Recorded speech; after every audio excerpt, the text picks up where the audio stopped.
I then researched a book by Jeremy Miller and Tacita Dean called Place. This is a very interesting book to read, as I felt landscape to me is really the places that are important to me, and this is what I want to create in my art. I like how Tacita Dean talked about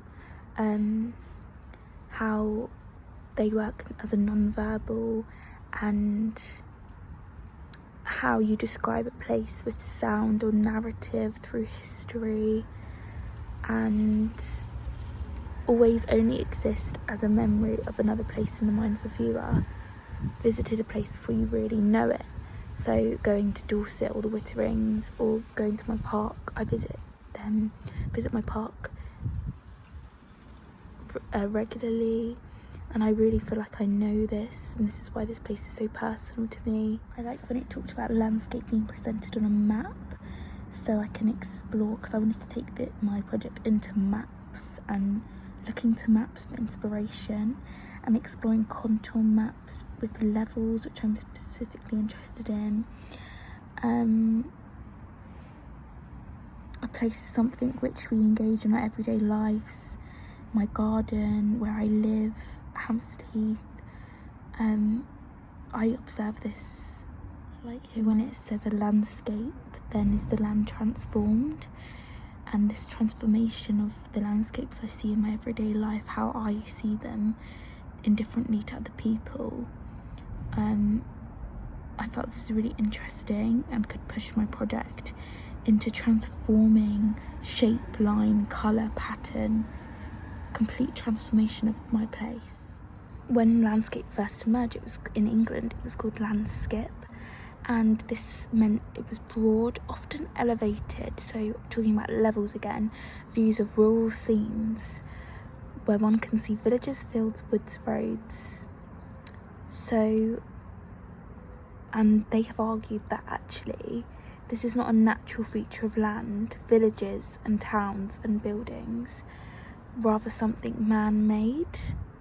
So that question of, do you include the natural elements, or do you include more man-made elements, and does this still count as a landscape? I like how it talks about physical active inhabitation and enclosure, so enclosures of space, talking about scale and shape. This becomes a basis for a map, painting, or written account. So a map, which I'm really interested in to look into. I like when Miller talks about place being amorphous, so I've defined this without clearly defined shape or form, shapeless, formless, unstructured, indefinite. So when I see a landscape, I love the lines being so free, which is shapeless and unstructured, and the never-ending. When you look to levels, it looks like it's never-ending, so it's indefinite. As I look into my landscape project, I'm particularly inspired by Hockney.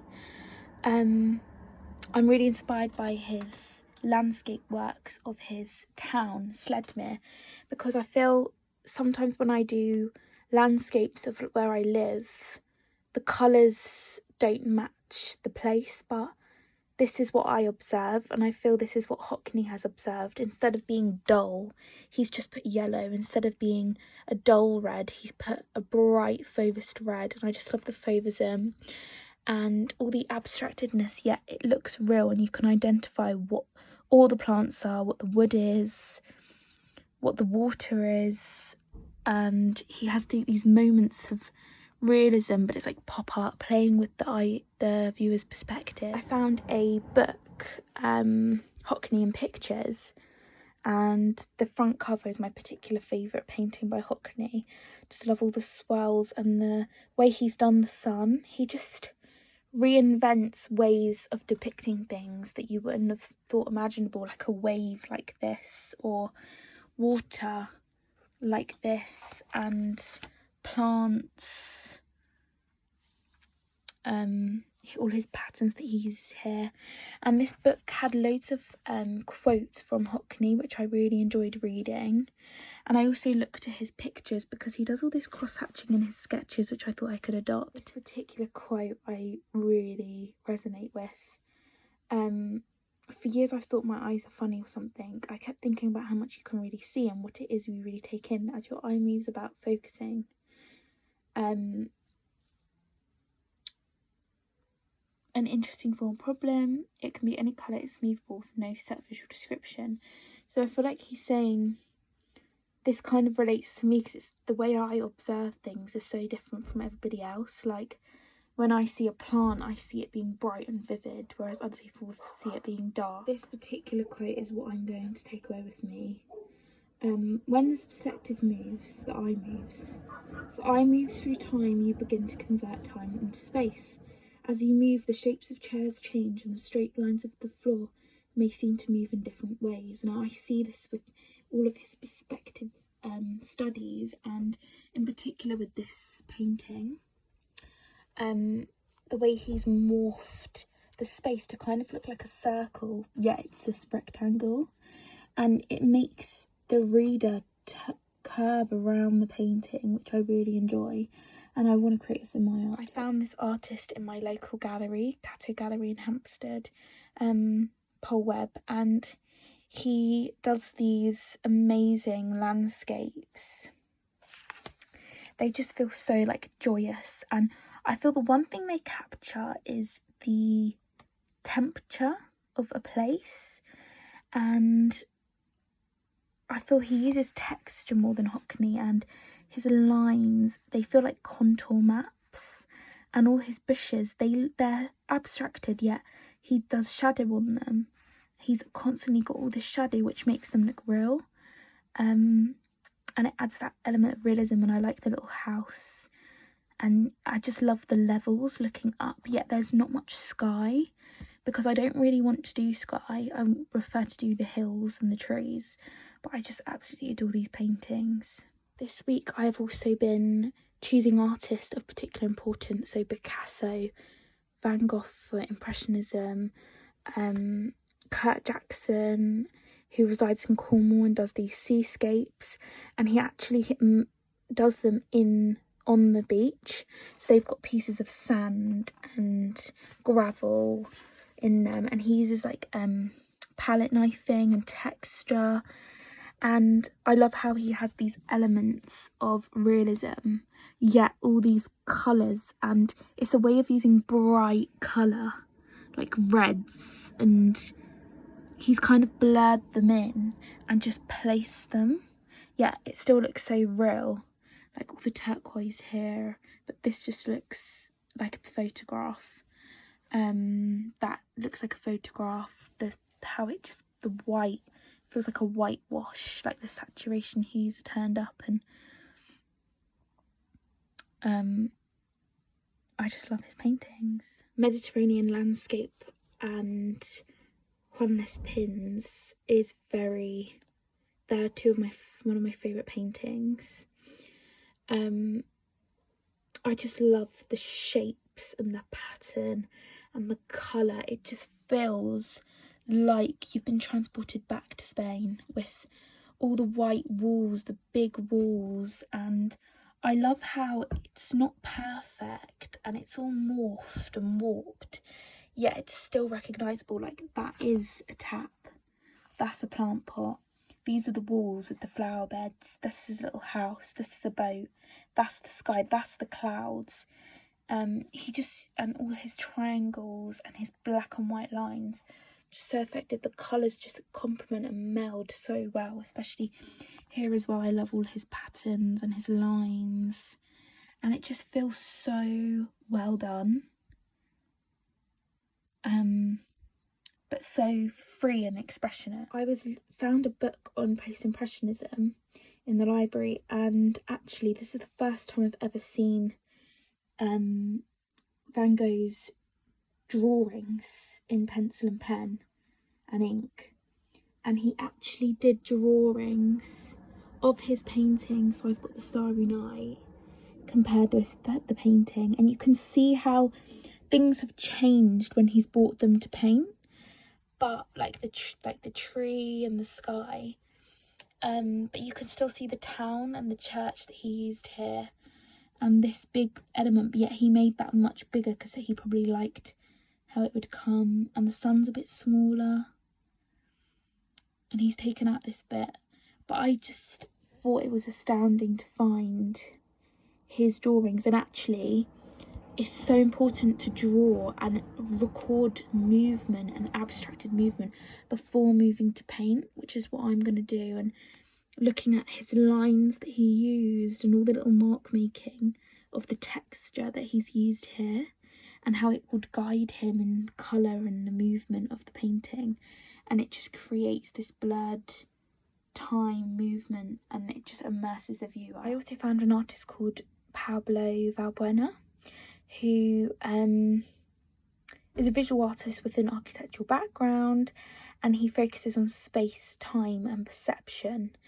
And what I love about him is he is site specific on his location and space, yet he takes his observed floors, walls, which is exactly what I do. I'm constantly observing floors, walls, buildings, and he actually takes them, and with digital and videographic media, he projects pattern onto them.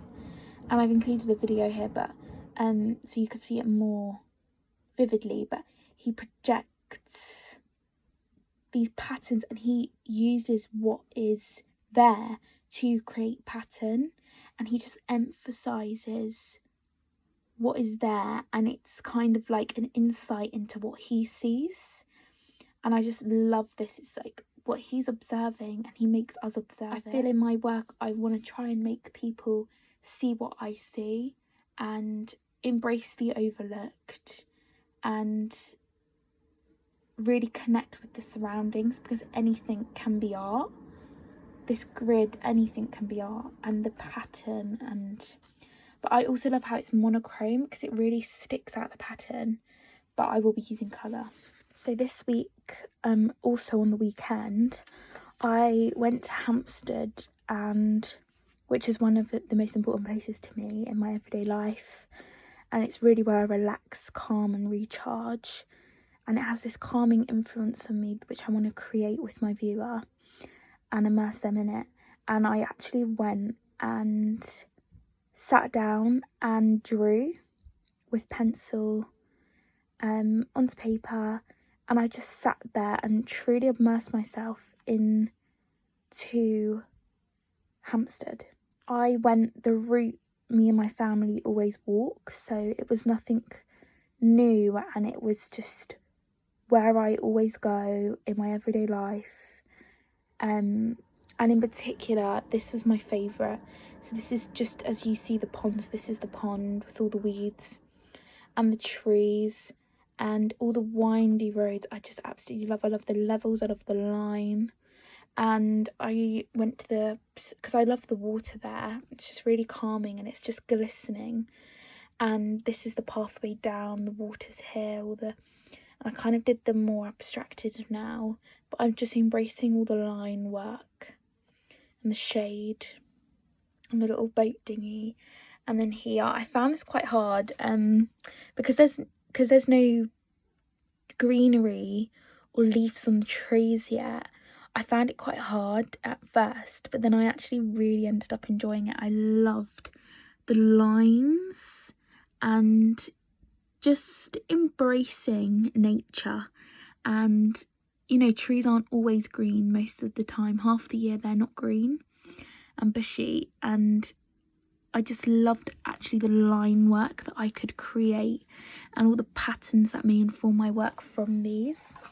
And I also did some sketches of pictures from photos I took when I was there, family memories, and this was in Garaf. That's me walking to and there's just palm trees and these beautiful rocks and little umbrellas on white walls.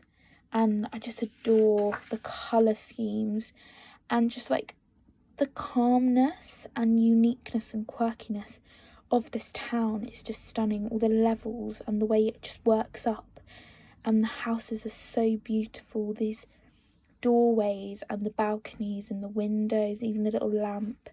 And it just reminded me of Mediterranean Landscape by Picasso, and how I could maybe distort this into a Picasso painting.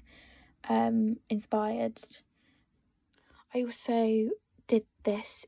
This is what all this sketching was part of en plein air movement, where you go outside and sketch, and I really enjoyed doing this. And I also did this in my garden, as it's one of them places, and I actually developed this into this, but I've got to finish some bits. I quite like how it's unfinished, because it's really giving yourself a time frame and capturing what you can see then. And I also went to Kenwood and did this. There was someone sitting on a little picnic blanket, which I really enjoyed. I love the element of people, but only a little bit, then just a tiny bit, because before landscape was the background, but now the people and the figures are the background in the focal point. And I found a new technique where I used a rectangular brush and was going like this, and it created this beautiful effect of leaves and branches, and you can see it more here as well. And I just loved connecting with all the colours, even though it's not refined. I just loved finding the colours, and I know they've blended in, but I actually really enjoy how this looks in the little house in a blur. And it just feels, even though it's unfinished, it just feels like it captured a memory in time and a place, and it just feels so calming and relaxing.